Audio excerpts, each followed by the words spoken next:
You, Colin, and Leah are all lying to me. You're hiding something from me, and I don't know what that is.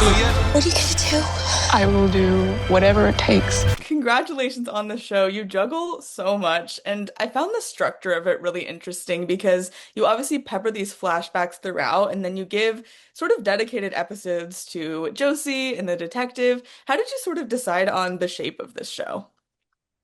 Oh gosh, I'm a geek, an absolute geek for outlining. I actually really enjoy outlining, although it doesn't sound like that if you hear the cursing from outside my office. I do really enjoy it though.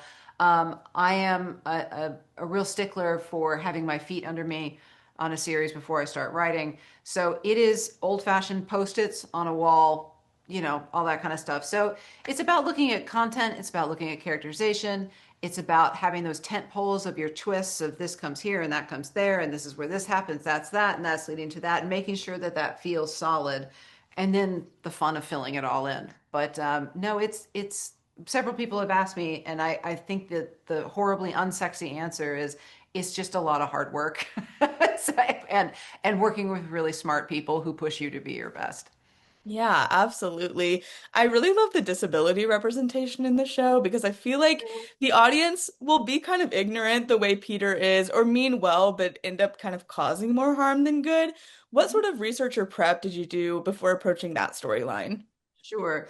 There's two forms of disabilities. One is the physical disability of Brian's characters. The other is the various disabilities that's Detective Alcaraz's child. If we're talking about Daniel Monks's character, there was two forms of sort of research that went into that, and developing that storyline.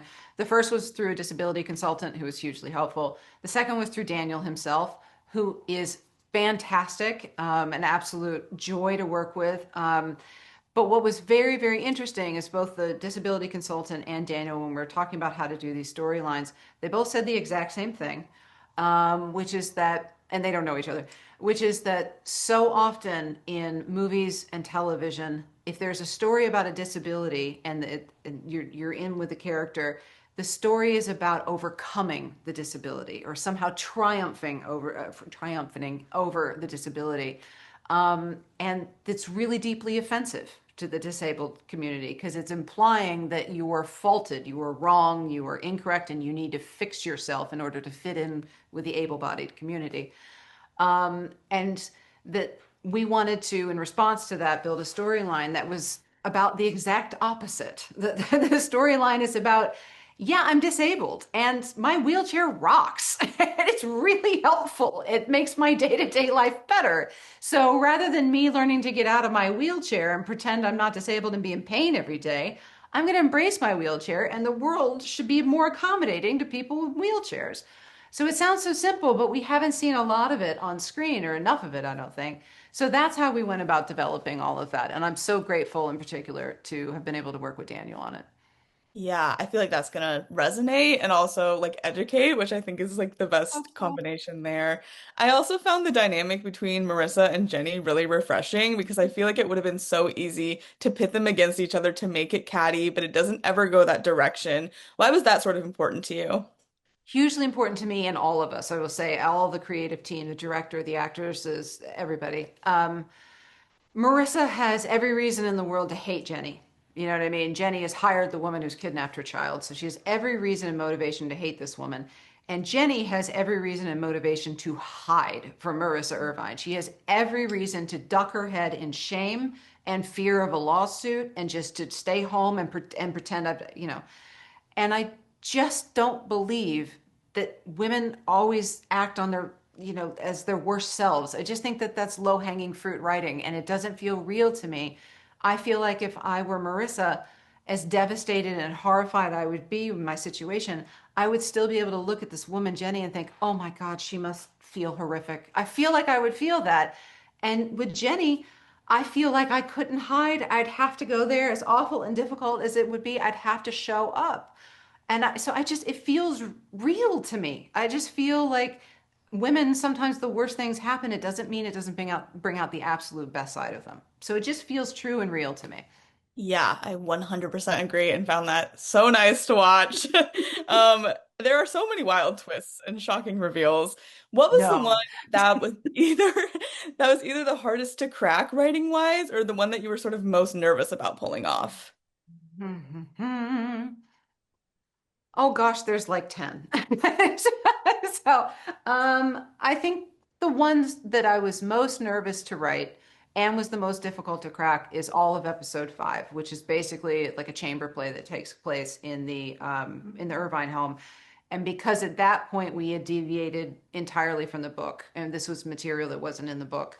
So everything that happens from, Detective Alcaraz coming and saying we found Mr. Chips and the connection and all that kind of stuff is that's the kind of crime motor of the series or the episode to everything that comes out about the Irvine siblings and their history and their past. That was me flying on my own and I didn't have the safety of the book.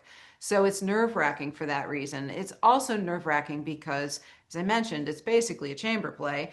We're not in other locations. We can't cut away to here. We can't use a big exterior sky thing. It's really concentrated.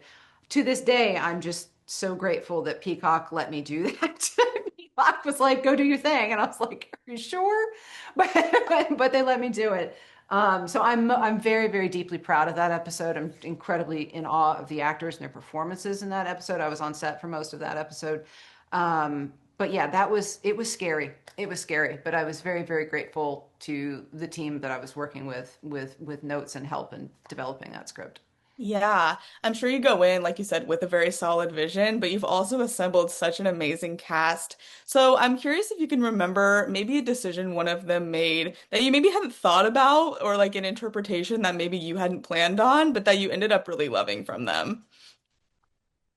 I was on set for the scene where Peter Irvine is talking, the first scene with Dakota. It's their first moment together. And it doesn't happen until episode 5 that those two characters are together. And the way that he played it and the way that she played it, they played it so quiet.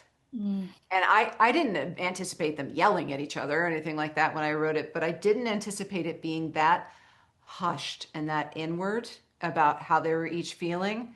And I was literally around the corner at a monitor and I just had goosebumps the whole time. I loved how they did that scene. Yeah, I agree. There's so much like little tension in the quiet moments. Obviously this is a pretty contained story, but so was Big Little Lies, and that continued past season one. What are the chances of a season two either following these characters or maybe like a thematically linking sort of anthology? Wouldn't that be nice? I would be up for that. So we'll just see. But for now, I have to give you the kind of stock answer and say that for now, we're excited for everybody to dive into season 1. So fair. Well, I could pick your Sorry. brain about this all day, but thank you so much for your time. This was such a Thank you. pleasure, and I'm so excited for everyone to see it and hopefully get that season two. Thank you very much. Thank you.